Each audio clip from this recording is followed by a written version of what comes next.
Hélène Clément-Pétiot, bonjour. Bonjour Kamal. Et merci. Parmi vous. Tout le plaisir est pour nous.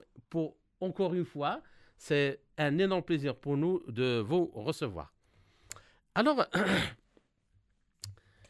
pour bien situer, compléter un peu le tableau avant de vous donner la parole et vous poser la première question, en France, le taux de chômage élevé actuel, hein, il y a ceux qui disent... Il y a le chômage officiel et le chômage réel. Voilà, c'est toujours pareil. C'est comme même le calcul du PIB. Voilà. Alors, la croissance est extrêmement faible qui s'y ajoute du PIB et la dette publique exorbitante qui affecte le présent comme l'avenir du pays ne sont rien d'autre que donc, des constantes structurelles.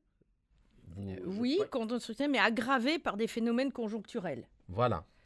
Alors, quelle est votre estimation de la situation actuelle de l'économie et de la société française? Alors, par rapport à votre panorama, j'ai l'impression que c'est difficile d'ajouter quelque chose en plus d'horrible. Il est sans appel, votre panorama. Je voudrais d'abord insister sur la réalité de la fracture de la société. Quiconque se promène en France à l'heure actuelle voit une société désespérée. Les gens sont malades psychologiquement. Et le pire, c'est que ce sont des gens qui sont habitués à avoir le secours d'un système médical qui fonctionnait bien jusqu'à il y a à peu près 5-10 ans. Et là, maintenant, c'est catastrophique. Il n'y a rien qui fonctionne. Donc, c'est des gens malades, sans hôpitaux, sans secours. Il y a un traumatisme terrible. Et surtout, on essaie de les culpabiliser. On essaie de les culpabiliser en expliquant que finalement, tout est de leur faute. Ils sont trop ceci, pas assez cela, etc. Donc, si vous voulez, ça, cette désespérance est liée à toute une architecture médiatique qui a une emprise sur la société très forte. Le résultat, c'est un sabotage économique global dont on va parler dans l'heure qui vient. Et je voudrais d'abord commencer par l'éclairer sur un problème spécifique qui est vraiment au cœur du traumatisme et de la douleur des Français à l'heure actuelle, c'est la question de l'électricité. La France est obligée de vendre quasiment à perte l'électricité qu'elle produit, et elle produit cette électricité grâce à des investissements qu'elle a fait depuis des dizaines d'années sur toute une architecture de production nucléaire. Et donc cette électricité, il y a un marché dans l'Union européenne qui oblige les Français à vendre à ses partenaires qui, eux, n'ont pas fait les mêmes investissements et qui donc sont soumis à une loi du marché beaucoup plus rigoureuse. Les Français donc sont amenés à partager cet avantage historique pour favoriser des acteurs qui se glissent dans les interstices de ce pseudo-marché et qui sont en fait des acteurs qui ne produisent rien du tout, qui n'investissent rien et qui simplement sont des intermédiaires qui se prennent des bénéfices sur des transactions juteuses. Et là, vous retrouvez toute une sorte de panorama d'une société de copains et de coquins liés à l'État et qui pille la richesse électrique du pays, et ça se reporte sur le consommateur qui voit ses factures multipliées par 2, 3, 4, et voilà. Donc vous avez... En fait, vous évoquez un énorme problème parce que... Je pense que pour commencer, c'est important d'éclairer par un point très précis. Parce que la majorité justement des industriels qui disent qui disent au gouvernement, expliquez-nous comment les factures explosent alors que le prix de production par le kilowattheure n'a pas bougé. C'est à cause de ça, à cause de l'Union européenne qui oblige la France à s'aligner sur les prix moyens de l'Union européenne et donc à vendre à perte. Et donc, il y a eu un favoritisme, mais aussi une incompétence. Finalement, ce sont des pratiques très mafieuses qui sont mises en place au niveau du gouvernement. Et il y a une soumission générale, c'est-à-dire que peu d'acteurs montrent le problème. Alors, il y a eu un rapport l'année dernière de l'école de guerre économique qui a montré qu'il y avait, dans cette logique, il y a eu un lobbying très fort fait par les Allemands pour arriver, si vous voulez, c'est une guerre économique. Là, on voit, l'Allemagne a réussi à briser l'avantage stratégique du coût de l'électricité de la France. Donc, si on doit envisager ce qui pourrait être fait pour redresser le tir et donc donner un petit peu de souffle à l'économie française, il faudrait faire comme le Portugal et l'Espagne, quitter ce marché de l'électricité européen. Donc, il y a des acteurs européens qui l'ont fait, l'Espagne et le Portugal. Donc, le nouveau gouvernement français qui serait digne de donner un petit peu de souffle à l'économie française, qui aurait cette ambition, au lieu d'avoir des pratiques mafieuses, devrait faire pareil. Et ça, et je rajouterais, je ne sais pas, vous me corrigerez si je me trompe, c'est que même ce problème de l'électricité, et il affecte directement même la vie sociale parce que tous les commerces de proximité, comme les boulangeries par exemple, elles ferment. Elles ferment. Déjà, elles ont fermé dans les petits villages. Mais vous voyez, c'est une dynamique très perverse. Et à mon avis, rien que ça, comme première mesure, ça donnerait un souffle et même un espoir aux gens. Parce que chaque mois, quand vous recevez la facture, ou chaque 2 mois, quand vous recevez la facture d'électricité, suivant que vous êtes mensualisé ou pas, c'est une catastrophe. Vous avez sur le net, vous avez quelquefois des pauvres femmes qui explosent en disant « Regardez, je gagne 1 600 € et j'ai déjà, entre mon loyer 600 € et la facture de 500 € d'électricité, qu'est-ce qui me reste pour faire ?» Oui, ça existe. Voilà, donc je vous parle pas de la mienne. Mais bon. Donc il y a des choses à faire, mais il faut un courage politique. Ouais. Et d'autant plus qu'il y a des pays qui l'ont fait, l'Espagne et le Portugal, c'est pas des petits pays en Europe. D'autant plus que, c'est-à-dire cette situation ne permet pas même à EDF elle-même d'avoir les fonds. Le fonds pour investir au minimum et pour maintenir. Voilà. Pour maintenir. Parce que bien évidemment, les intermédiaires, eux, normalement, dans la version initiale de ce marché européen tel que l'Europe l'avait conçu, les acteurs intermédiaires devaient investir aux côtés des grands fournisseurs. Mais ils ne l'ont jamais fait. Et ils n'ont jamais eu d'amende parce qu'ils n'investissaient pas. Donc vous voyez, il y a vraiment un cœur de corruption très fort. En tout cas, sans et énergie, on peut le décliner, il n'y a pas d'économie. Oui, et surtout pas de guerre aussi. Ouais. Parce que sans industrie, je ne vois pas comment la France pourrait envoyer des... Ouais. Enfin bon, on en reparlera, mais c'est vrai que c'est assez... Il y a des côtés un peu ironiques là-dedans. Ouais. Bien. Alors, selon les dernières statistiques disponibles, la production industrielle française affiche une contraction de 3,1 pour la période... étalé sur l'année 2023-24, mai 23 et mai 24. Donc, c'est un peu... alors, selon les indices du climat des affaires aussi, après la crise de Covid, c'est pas très... Rien n'est reparti. Rien n'est reparti. Et c'est la même chose aussi avec la crise ukrainienne et ainsi de suite. Alors, que pensez-vous Et la question, elle est un peu directe. Est-ce que les raisons du déclin économique de la France sont essentiellement, justement, de type structurel dans son secteur industriel et de la construction? Alors, on a vu tout à l'heure des éléments conjoncturels avec ce problème du marché de l'électricité imposé par l'Europe. Mais je crois que la désindustrialisation massive à laquelle on assiste et dont vous avez parlé est plus profonde. On a des pertes d'emplois industriels depuis longtemps.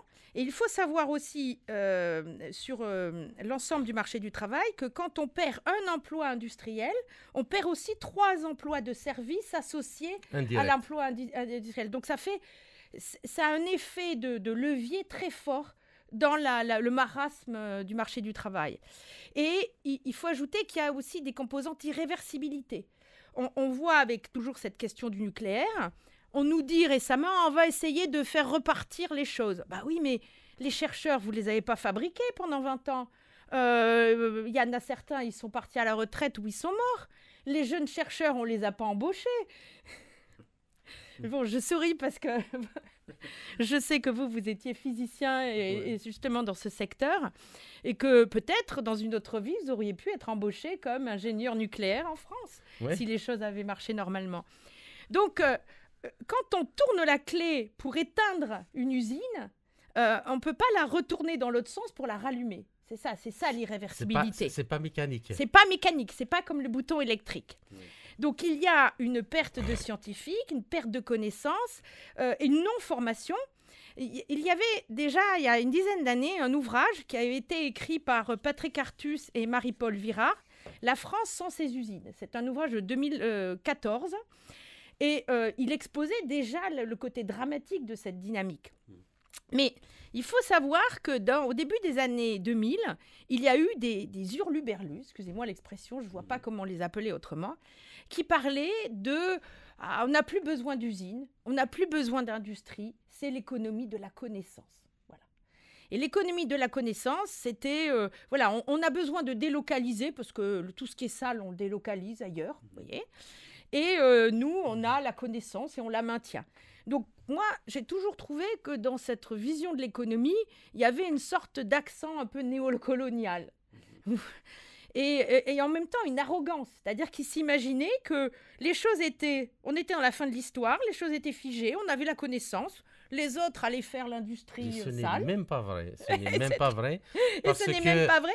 Parce que dans le secteur industriel, les choses ne se passent pas comme ça. Mais ça ne passe pas si vous ne faites pas, vous ne savez pas faire. Et on ne peut pas avancer. On peut pas avancer. Non, mais vous voyez ces erreurs. Et il y a eu des chefs d'entreprise français Alcatel, par exemple. On n'a pas besoin d'usines, on n'a pas besoin d'industrie. Voilà. Et il y a eu des choix économiques en France qui ont été faits sur cette base-là, qui est complètement idiote. Si on fait le bilan de tout ça, vous avez le problème de l'énergie, le problème des coûts sociaux aussi, qui sont très lourds, avec le chômage de masse, et ce que j'appellerais la déséducation aussi. Parce que quand vous voyez ce qui se passe dans le système éducatif, on crée l'impossibilité de faire face. Les gens sont en dépression, ils ont peur, ils ont des angoisses, et on a un système éducatif qui vise à isoler les élèves. On les isole avec, par exemple, des considérations obsessionnelles sur la sexualité. Vous voyez, pour casser les familles, pour que les gens soient manipulables, pour qu'ils ne soient mus que par des émotions. Donc, c'est une sorte de néolibéralisme de la destruction avec pour hypothèse que plus l'individu est isolé, plus il est marchandable. On va marchandiser l'humain. Il va rechercher l'argent et pour ça, il est prêt à tout. Prêt à ne plus avoir d'ambition familiale, d'ambition de réflexion. Il ne pense plus, il est manipulable par les médias, etc. On a l'impression qu'en Occident, l'objectif, c'est créer une société d'individus tous identiques, mus par des pulsions, essentiellement sexuelles et émotionnelles. Mais ça, c'est construit. Ça fait partie du cœur de ce qui est dans l'éducation française à l'heure actuelle. Et c'est un drame sociétal. D'accord. Alors, maintenant, c'est-à-dire par rapport à cette situation-là interne, il y a quand même des conditions liées à la politique extérieure, à la géopolitique, qui viennent se greffer sur cette situation-là et qui ne se greffent pas, et ne se greffent pas pour faciliter la tâche au gouvernement Barnier. On empile les problèmes. Voilà, mais c'est pour surtout les compliquer. Alors, la France a ce problème-là, justement, son industrie, de la dépendance en termes d'énergie ou en termes de ressources stratégiques envers d'autres pays. On a, par exemple, ce qui fait que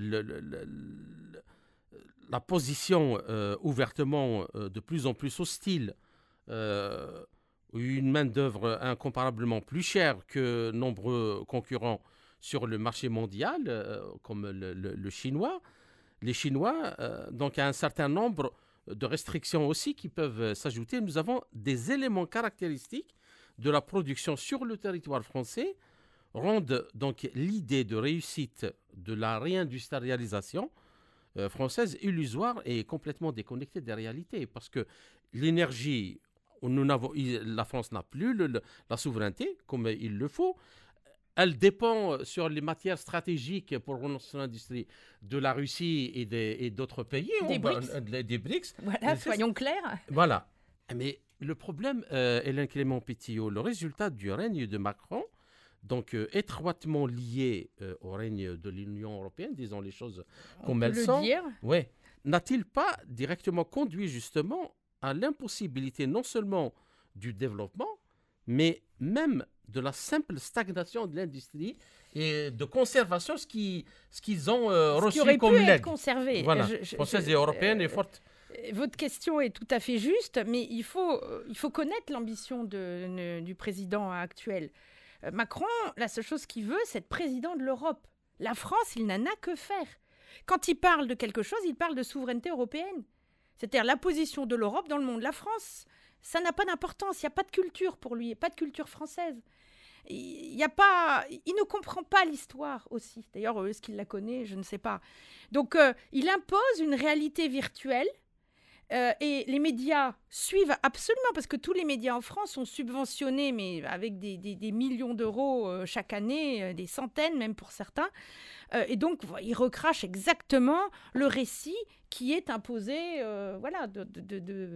du dirigeant. Alors, on vous parle de démocratie, on peut quand même se poser des questions. Et ce qui est sûr, c'est que cette manipulation, cette ingénierie sociale, elle est très efficace parce qu'elle marche bien. Les gens sont scotchés à leur télévision et ils ont peur. La peur, c'est un atout pour manipuler.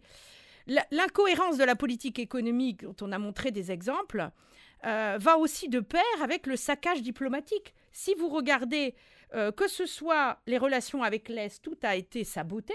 C'est-à-dire les relations même avec la Russie. On peut pas même imaginer que la France puisse être partie prenante à une réconciliation. C'est pas possible avec ce qui s'est passé. En Afrique, alors là, quand on a le ministre des Affaires étrangères qui va en Afrique, on se fait éjecter 2 ou 3 présences françaises. Là, on en doit être à 6-7 pays qui ont gerté les Français, excusez-moi l'expression. Ouais. Et les USA, ça va pas être simple avec Trump. Le Sénégal et ça va pas être simple parce que Absolument. la campagne électorale anti-Trump qui a été faite en Europe et en France en particulier, où les gens étaient ils pensaient qu'ils allaient voter pour Harris, tous. Et la presse française a largement voté pour Harris. Voilà, donc ensuite, on nous parle quelquefois de réindustrialisation. Tout est en même temps de Macron, bien sûr, il parle de réindustrialisation. Mais comment on n'a plus de main-d'œuvre compétente, l'énergie qui manque, alors qu'on avait on avait tous les atouts. Et je prendrai un exemple aussi qui a été, dont on a parlé très récemment dans la presse, qui montre le niveau du gaspillage. Les fameux Oresnik, les noisetiers russes, en fait, ils auraient dû être français. Vous savez pourquoi? C'est-à-dire qu'un physicien, un Français, Jean-Pierre Petit, qui est toujours en vie, qui est un théoricien des plasmas et des missiles hypersoniques, en fait, il a été ridiculisé en France par tout le milieu académique. Ça fait 50 ans, ça fait 30-40 ans qu'il est au banc de tous les... Il est l'inventeur de ce qu'on appelle la MHD. La MHD, le modèle Janus, etc. Et donc, Oresnik aurait dû être français. Et en fait, les Russes, eux, ils sont allés voir Jean-Pierre Petit, ils lui ont dit « Ah, votre théorie est intéressante » et ils ont travaillé dessus. Et on a ce qu'on a. Donc, si vous voyez, on a une sorte de système académique d'inquisition, on peut dire le terme, et de censure. Si vous regardez aussi les déclarations qu'avait fait Bruno Le Maire à propos de l'économie russe, derrière Bruno Le Maire, il y a des économistes qui avaient raconté à Bruno Le Maire que les sanctions brisaient l'économie russe, que la société allait se révolter, etc. On les connaît, ces gens-là. Mais voilà, c'est comme ça, c'est l'ignorance, l'inertie, l'orgueil qui passe avant tout. On a un sabotage tous azimuts de tous les pans de la société et de l'économie. Ça me rappelle la période de l'occupation allemande où on devait payer un tribut aux Allemands pour pouvoir vivre. Voilà, donc si on tue tout, qu'est-ce qui va rester? Le tourisme, mais avec l'insécurité et les problèmes alimentaires, puisqu'on nous finance des usines d'insectes ou de viande artificielle, comment voulez-vous que les touristes aient envie alors d'aller en France, quoi? Ouais. Bien.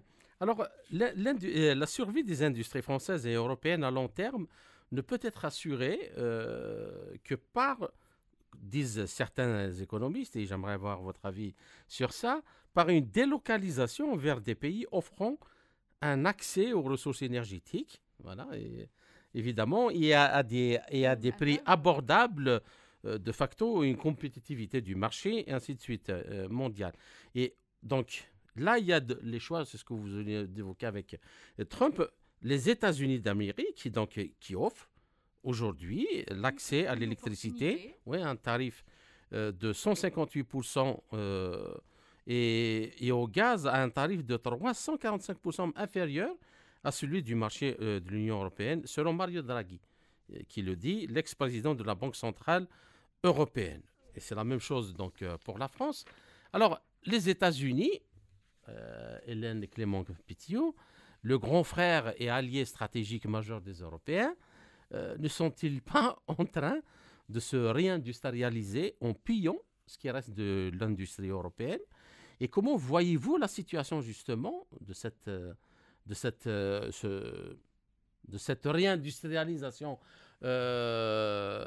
américaine sur fond de pillage de sa sœur européenne, donc avec Trump, qui est très enclin à soumettre la politique aux calculs commerciaux. C'est-à-dire que lui, la politique, c'est le commerce. Il gagne ou il ne gagne pas. Donc, je pense qu'effectivement, avec l'arrivée de Trump au pouvoir aux États-Unis, on va avoir des transferts encore plus importants et rapides. Et moi, ce que je voudrais attirer l'attention aussi sur un point, c'est que pour beaucoup de Français, il est plus facile d'aller aux États-Unis que, par exemple, de venir en Russie, malgré les visas idéologiques dont la publicité est faite en Russie et en France. Donc, les États-Unis vont pouvoir, si on peut dire, se refaire sur le dos de l'Europe. C'est une sorte de seconde baisse pour eux. Ils vont pouvoir récupérer des compétences, du savoir-faire et des marchés aussi, parce que quand une entreprise s'en va, elle s'en va avec son marché. Pour les jeunes aussi, si vous avez le choix entre une vie au RSA méprisée de tout le monde ou un avenir professionnel, il y en a qui vont choisir. Surtout que les États-Unis de Trump, ça va pas être les États-Unis où on va faire du transgenre et on va discréditer les familles. Donc voilà, donc là il y a un attrait qui se met en place sérieux. J'ai l'impression qu'on peut comparer la situation avec ce que la Russie a connu dans les années 90, enfin plutôt l'Europe de l'Est a connu dans les années 90, où il y a eu un pillage de toutes les ressources intellectuelles, que ce soit en grande partie vers les États-Unis et l'Europe. Donc on va avoir cette situation-là. Les États-Unis sont le free-rider en la matière. Ils n'ont pas besoin de former des gens compétents, il suffit qu'ils les fassent venir, quoi. Qu'est-ce qui va rester en Europe? Des retraités sans perspective qui s'imaginent encore pouvoir avoir un jour une retraite. Voilà, mais ils y croient tous qu'ils vont avoir une retraite. Et pourquoi? Elle n'a pas beaucoup de chance. Si vous voulez, si vous regardez, si on ne trouve pas un autre sentier que le remboursement d'une dette aussi énorme que celle que nous avons, il est impossible de pouvoir maintenir un système de retraite tel qu'il est à l'heure actuelle. Si vous voulez, c'est mathématique, là. On va peut-être en reparler. Donc, on a un suicide européen, troisième, après Première Guerre mondiale, Seconde Guerre mondiale, et là... Alors, et ça, même l'Allemagne, elle n'est pas... Elle est touchée gravement aussi. Touchée, disons qu'elle a fait un jeu avec l'électricité dont on a parlé tout à l'heure, très agressive vis-à-vis de la France. Donc, qui s'est retournée contre elle maintenant. Et finalement, ça s'est aussi retourné contre elle, puisqu'elle s'est laissée exploser ces fameux tuyaux. Voilà, donc là, l'Allemagne est revenue au même point que la France, dans la même galère, si je peux dire.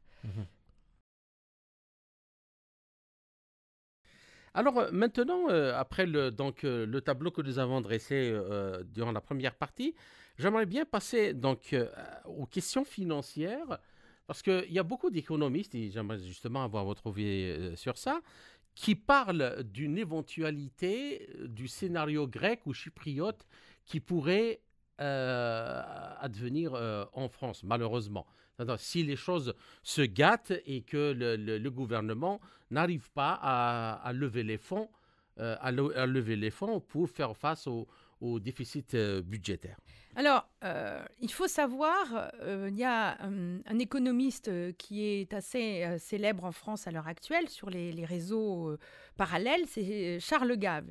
Il a dit que chaque famille française paye, si on veut mesurer ce que représente la dette de la France, chaque famille française doit payer 500 € par mois d'intérêt de la dette. Et là, je ne parle même pas la question de remboursement du capital. Vous avez évoqué, on est à 3200 milliards, mais les intérêts à peu près à 2,9-3% actuels, ça représente 500 € par famille. Alors, on ne va pas prendre 500 € par famille, mais il faut trouver des moyens, une taxation, pour récupérer par famille 500 €. Donc là, maintenant, une dernière chose, c'est la taxation des chiens. Ils voulaient taxer les chiens et les chats. Les chats sont passés... voilà, mais les chiens restent. Voilà. Donc, si vous voulez, on parle d'un point de vue économique à l'effet boule de neige de la dette publique. Mais là, on a un effet très refroidissant de la boule de neige. Vous voyez. Donc, crise, il y aura. Si vous voulez, c'est mathématique. Et c'est pour ça que pas mal d'observateurs, de gens impliqués dans cette future crise, pour cacher la misère, ils veulent faire la guerre. Parce qu'il y a quand même, c'est toujours bien de faire peur aux gens avec une guerre pour pouvoir continuer le pillage. Sauf qu'une guerre sans industrie, voilà, alors ça paraît difficile. Donc même si on fait de l'ingénierie sociale pour s'imaginer qu'on est capable de la gagner, vous voyez, le pari qui avait été fait en 2022 par les Occidentaux et l'OTAN, c'était que on pourrait se refaire sur la Russie. On allait piller les ressources de la Russie parce que, comme les économistes l'avaient expliqué, la Russie allait s'effondrer, on allait découper le pays en plusieurs morceaux et donc on pourrait se refaire, on pourrait repayer nos dettes, etc. Et franchement, que ce soit les politiques, les militaires, croyaient ce récit des économistes, dur comme fer. Voilà, donc... Alors, par rapport à la balance courante de la France, donc je rappelle que la balance courante, elle totalise la balance commerciale, donc échange de biens et services avec l'étranger, et la balance des revenus tirés des investissements à l'étranger ou versés aux étrangers ayant investi dans le pays, salaire par exemple, ou versés ou reçus de l'étranger. Alors, cette balance courante, elle est dans le rouge pour la France. Je rappelle une petite... c'est du fait de la compétitivité de la France qui s'est dégradée avec les coûts énergétiques en particulier. Voilà. Donc, alors, il y a Patrick Artus qui explique dans une dernière note de conjoncture, il dit que le cas le plus dangereux, donc, quand on est dans cette situation-là de défaillance ou pas de... disons, de déséquilibre de la balance courante, il dit que le cas le plus dangereux, c'est celui des pays qui ont un déficit budgétaire, et c'est le cas de la France, un déficit de leur balance courante, et c'est le cas de la France également, et pas d'entrée de capitaux à long terme. Donc, et puis, il y a on pourrait faire une certaine comparaison avec l'Italie et le Japon, et qui sont dans le même cas, mais à la différence que leurs dettes, elles sont détenues par Voilà, la différence, c'est ça. C'est que quand la dette est détenue en majorité ou en grande partie par les citoyens du pays, ça donne quand même un peu plus de stabilité. La situation de la France, il y a une instabilité qui est liée à l'opinion que peut se faire les marchés financiers sur la situation de la France. Donc là, il y a une fragilité intrinsèque. Alors, je voudrais revenir sur un point aussi, c'est que tout à l'heure, vous avez comparé avec la situation grecque et chypriote. Alors, on peut en discuter un petit peu, mais ce qui a été terrible avec la situation grecque, c'est qu'en fait, la punition infligée aux Grecs, et on a fait passer ça en Europe, comprenez, ils ne payaient pas d'impôts, donc ils méritent leur punition. En fait, c'était pas pour sauver la Grèce, c'était pour sauver l'euro. pour sauver les banques et sauver l'euro. Oui. Et là, en fait, la fragilité de la France, on va revenir sur le même scénario. C'est-à-dire que c'est pas que la France qui est impliquée là. L'économie française est plus grande que la Grèce, même encore. Ouais. Donc, on va avoir la même situation où pour sauver l'euro, il va falloir faire occasionner des destructions internes. Justement, par rapport à ça, et après justement la crise grecque et la crise chypriote, il y a des dispositifs qui ont été donc créés, y compris en France, pour utiliser la même tactique de ponction sur l'épargne des gens. Donc, ces dispositifs qui permettent de faire une saisie sur l'épargne des Français existent depuis plusieurs années. Donc, il y a d'abord la directive BERD pour les comptes bancaires. Après un certain plafond, il y a... Oui, mais même le plafond ne veut rien dire. Hein. Oui, parce qu'on peut le rabaisser voilà, c'est un simple décret qui permet de baisser le plafond. Quoi. Voilà. Ça, c'est très bien documenté. On a la loi Sapin 2 pour l'assurance vie. Donc, et là, la situation, en tout cas, telle que est décrite par le Premier ministre qui essaye de défendre sa loi de finances pour 2025, beaucoup disent qu'on s'achemine droit vers le scénario, qu'il soit grec ou chypriote. Comment pensez-vous En fait, l'objectif de tout ça, c'est sauver l'euro, sauver le système bancaire. D'ailleurs, là, toutes ces lois qui rendent possible la captation de l'épargne, en fait, elles sont sous le chapeau de sauvetage du système bancaire. Et effectivement, ce sont des lois européennes qui ont été imposées à la France autour de 2005-2016 et qui sont qui ont été votées par le Parlement français dans l'été. Hein, on vote l'été ce genre de choses, les médias n'en parlent pas, etc. Et en fait, normalement, il y a des plafonds de 100 000 euros, c'est-à-dire que l'épargne sera captée simplement au-delà de 100 000 euros. Sauf que, comme on vient de le dire, ces plafonds, c'est un simple décret. Parce que tous ceux qui ont justement plus de 100 000 euros vont tous essayer de partir. Mais vous savez, donc, ça touche aussi les assurances-vie, comme vous l'avez souligné, mais ils savent comment faire, ils vont l'emballer. L'ingénierie sociale va très bien marcher, comme pour le Covid.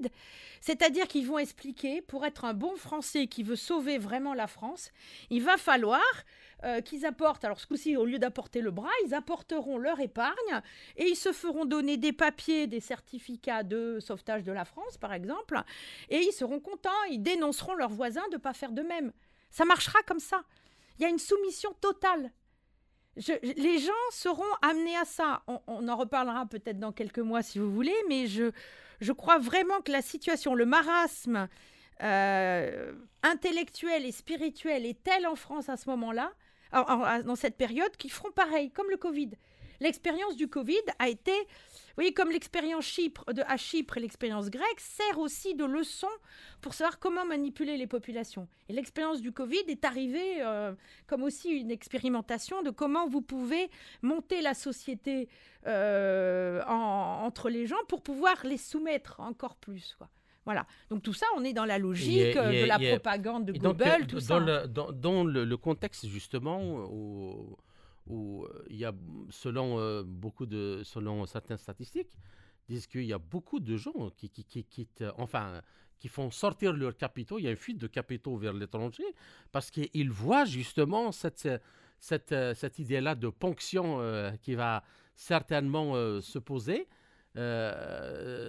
sous peu.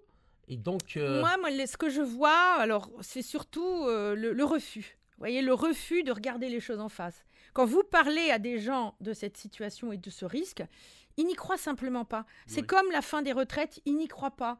C'est comme les BRICS, ils n'y croient pas. Les médias, vous voyez, donc très peu parlé des rencontres de Kazan, les rencontres des BRICS à Kazan le mois dernier, fin octobre. Et ce qui a été bizarre aussi, c'est que le G20 au Brésil, en France, les médias en ont très peu parlé aussi. Oui. Parce que, si vous voulez, on est dans un processus d'isolement intellectuel. on ne regarde pas ce qui se passe ailleurs. On vit dans un monde fermé avec la peur. Tout le monde est méchant. Les États-Unis sont méchants. Alors évidemment, la Russie sont très méchants, la Chine aussi. Et donc, il n'y a personne. Voilà. Et donc, il y a cette situation qui fait qu'il n'y a plus d'ouverture d'esprit. On ne comprend plus. Donc, peut-être, vous avez quelques fuites de capitaux, de gens qui sont... Mais je dirais que ces gens-là, ils sont déjà presque à l'étranger d'emblée. C'est pas les Français qui habitent en France. Voilà. Donc, le seul concept, à mon avis, qu'il va falloir travailler, c'est celui qui a été développé, ce qu'on appelle la dette indigne et la dette odieuse. Les Grecs ont remis en avant ce concept dans les années 2012.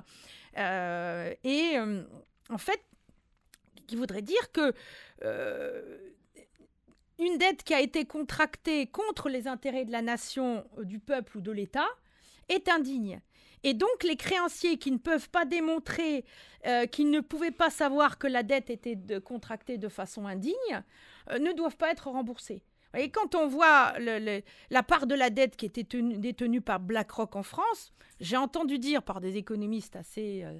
50% de la dette serait détenue par BlackRock. Donc, vous voyez, ils tiennent toutes les ficelles.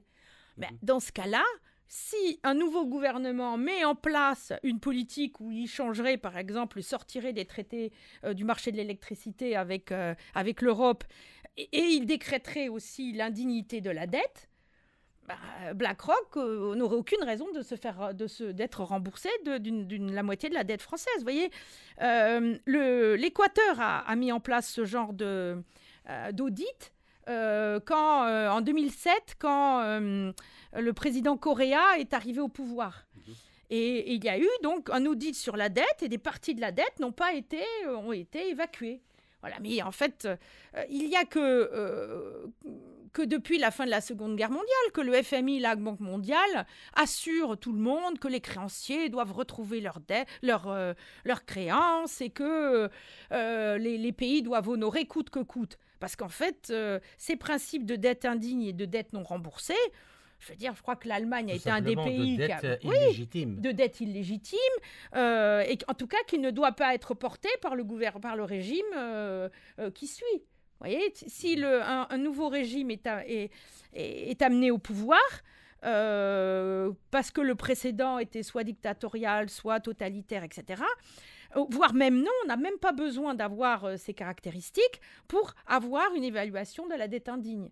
Donc, c'est un concept, à mon avis, qu'il faut prendre en compte, parce que même si on essaie d'intimider les gouvernements en disant que ça n'a pas cours, pourquoi ça n'a pas cours ? Pourquoi, quand la dette est vraiment indigne, quand on a utilisé de la dette pour blanchir de l'argent, pour que M. Zelensky ou sa femme achètent un hôtel à Courchevel ou des golfs ou des casinos à travers le monde, est tout ça payé par les Européens ?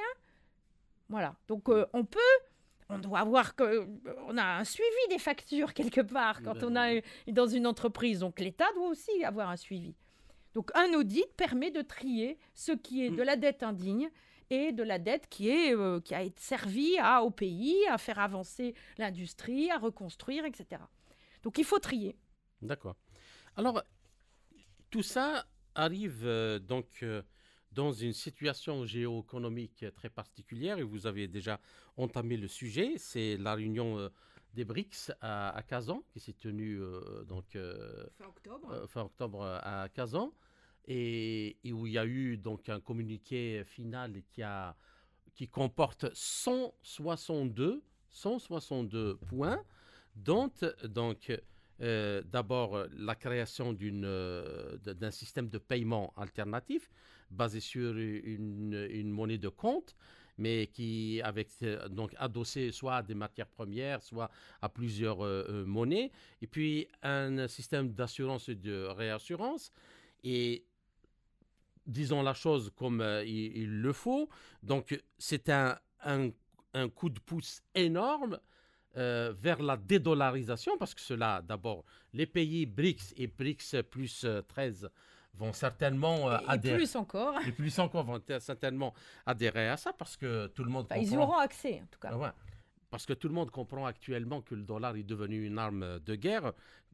il a toujours été une arme de guerre, mais là, c'est très clair. Hein, à moi, si on se voile la face.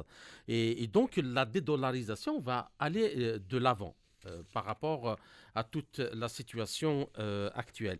Alors, comment analysez-vous l'état ou l'avancement du travail des pays des BRICS pour la création d'une monnaie d'échange et de plateformes alternatives de substitution à celles contrôlées par l'Occident? Et quelles sont les conséquences pour l'Europe, notamment pour la France, si les dirigeants continuent dans l'aveuglement ou, disons, dans cette attitude-là, à tourner le dos au monde qui bouge et qui essaie de s'imposer dans le monde. Alors, je reviendrai à la rencontre des BRICS de 2023 là, qui avait lieu en Afrique du Sud. Il y a Macron qui avait envisagé de s'y rendre. Oui. Mais il n'a pas su faire une demande polie. Et c'est fort dommage parce que cette faute de tact fait qu'il a été refusé. Mais en fait, la France a raté une opportunité de dialogue et puis de médiation. Parce que bien évidemment, ces systèmes qui se mettent en place, qui vont... alors, on les présente comme alternatifs à toute la sphère financière du dollar et de l'euro. Mais il y aura des liens. Et quand les pays qui arriveront à mettre en place ces liens seront ceux qui gagneront. Donc, la situation présente, c'est que pour avoir un dialogue avec les BRICS, il nous faut changer de régime en France. Quoi. Là, je pense que personne dans les BRICS n'invitera plus jamais notre président ou quiconque. Voilà. Donc, je vous ai dit tout à l'heure que l'organisation des BRICS en Europe, enfin, du moins en France, je pense que peut-être l'aveuglement n'est pas si important, mais vous avez le monde académique, les instances éducatives par exemple, prenons Sciences Po ou l'INALCO, c'est à mourir de rire ce qu'ils disent sur les BRICS. Pour eux, c'est un forum alternatif, peu convaincant. Ils expliquent que c'est une sorte de anti-Davos, parce que Davos, c'est quand même... Et le Davos des pauvres, et c'est que des complotistes, vous voyez, voilà. Le problème, c'est que ces gens-là, ils ont des étudiants, ils forment des gens qui vont être après dans les entreprises, etc. Il y en a des centaines par an qui vont avoir une activité professionnelle, j'espère pour eux, mais dans un monde qui n'a plus rien à voir avec ce qu'on leur a raconté. Et ça, c'est quand même terrible. Quand je parlais de déséducation, c'est qu'on ne prépare pas les gens à la connaissance du monde tel qu'il est à l'heure actuelle. On a l'impression qu'on a un enfermement de gens qui délirent entre eux sur un imaginaire. Voilà.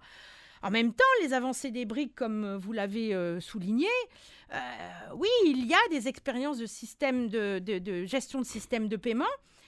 Déjà parce que ça fonctionne, le hors SWIFT, entre les pays des BRICS. On peut être dans SWIFT, on peut être dans le Nord SWIFT, on passe par l'Ouzbékistan. C'est que du légal, hein. Et vous pouvez utiliser des dollars d'un côté, des roubles de l'autre, normal. La Kirghizie, pareil. Et vous avez même des pays comme la Suisse qui commencent à instaurer des liens avec la Kirghizie, justement parce que pour être partie prenante sur ce genre de plateforme, il faut quand même avoir des liens.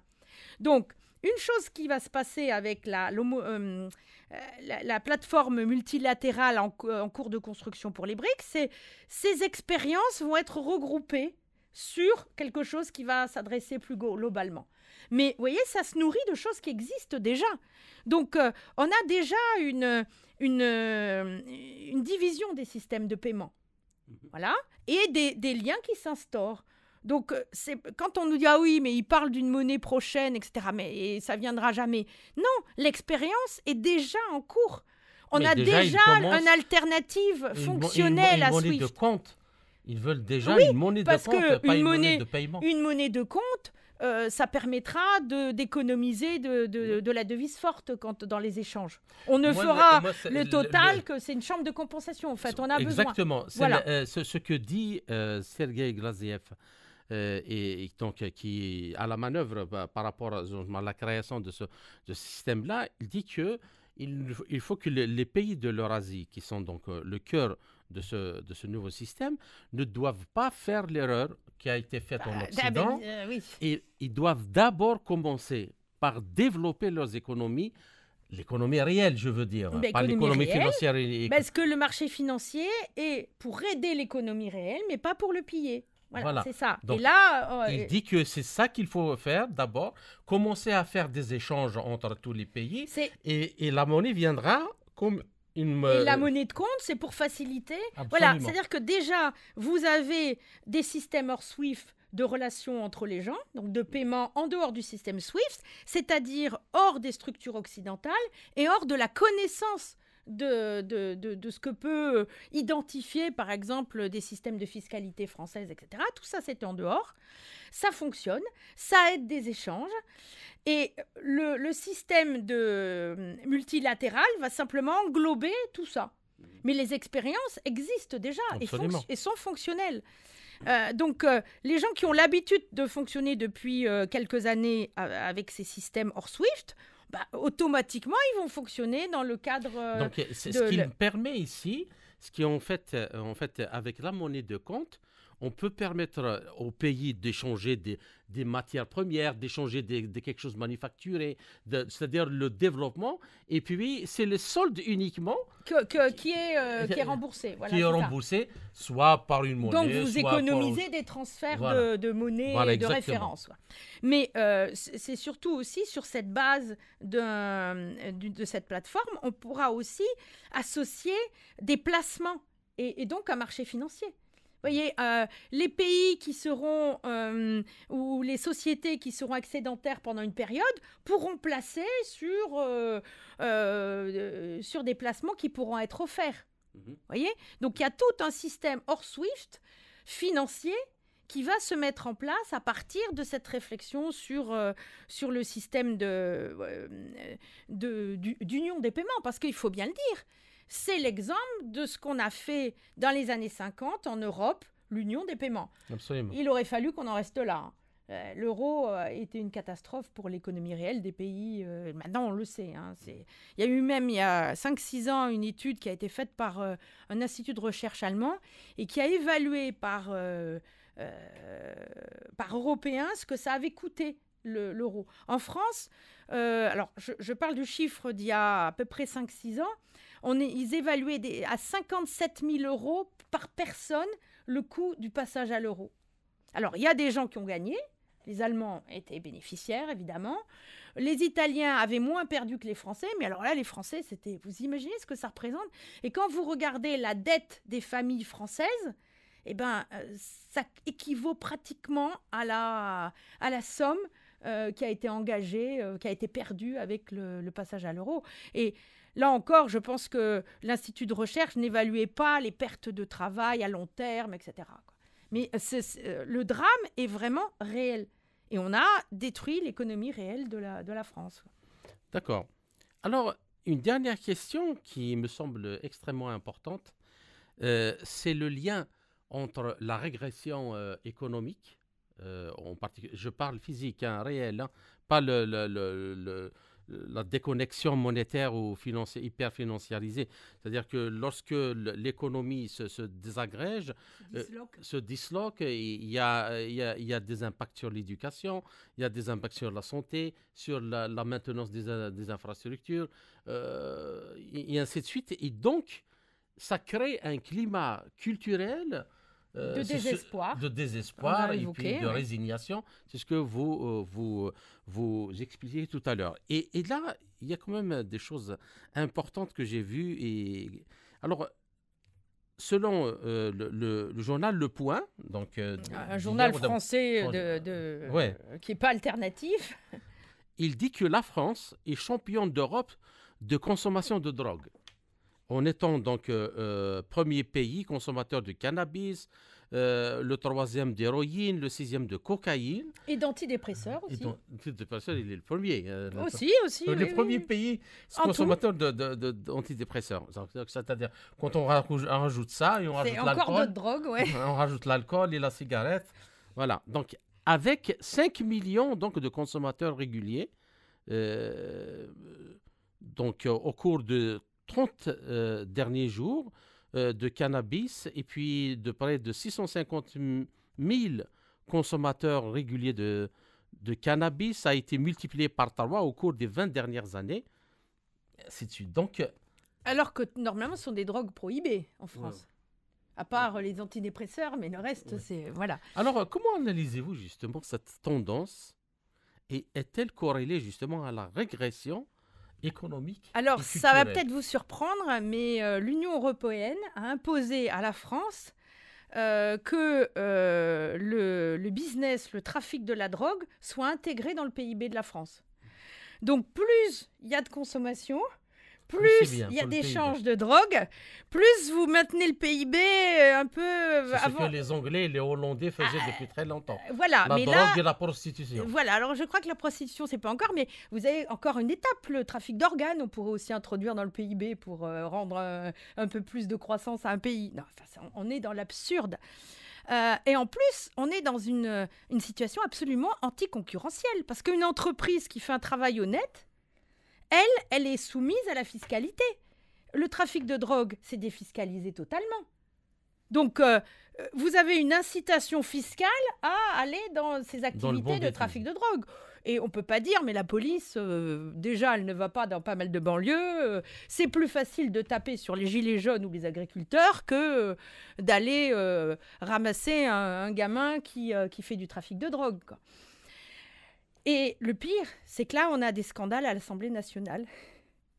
C'est-à-dire que vous avez en toute impunité, vous avez des députés élus de la nation qui votent les lois, qui reconnaissent qu'ils sont eux-mêmes des consommateurs avec une addiction forte à la drogue.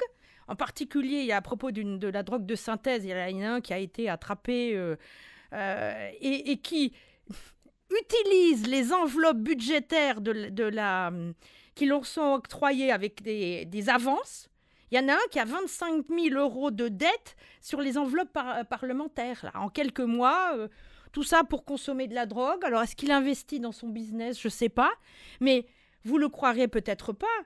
Quand ils sont pris comme ça, la main dans le sac, ils continuent à recevoir leur salaire de l'Assemblée nationale, ils continuent à voter des lois et tout le monde trouve ça normal. Donc, s'il y a une dissimulation de tous ces réseaux de corruption, et les médias ne servent en quelque sorte qu'à cacher ces pratiques, mais à distiller de la haine au sein de la société.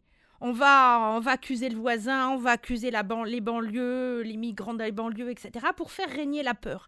Parce que c'est avec la peur qu'on va manipuler et soumettre les gens. Là, la dernière en date, c'est évidemment la guerre avec la Russie. Donc, dans tous les plateaux télé, on vous explique que ça y est, il va falloir envoyer des militaires français. Alors, déjà, il y en a déjà. Hein, donc, voilà. Mais en même temps, voilà. Et donc, les gens sont affolés. Et le cœur de cette société dépressive, c'est aussi une ingénierie sociale très, très forte, très, très, très structurée, avec les médias, avec le discours.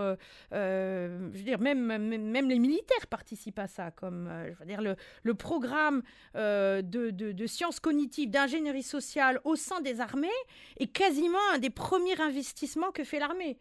On ne va pas rénover des chars ou des missiles, mais en revanche, on va faire de l'ingénierie sociale et de la science cognitive pour comprendre comment on va expliquer aux gens, même si on n'est pas capable de gagner une guerre, comment quand même ils vont tous croire qu'on l'a gagnée, quoi. Voilà, c'est ça l'enjeu. D'accord. Bien. Alors, chers auditeurs, notre entretien arrive à sa fin. Hélène Clément-Pétillot, je vous remercie pour toutes ces éclairages et toutes ces analyses. J'espère vous retrouver dans les quelques semaines à venir dans un autre entretien pour traiter d'un autre sujet. Merci encore une fois et à très bientôt. Merci Kamal, à bientôt.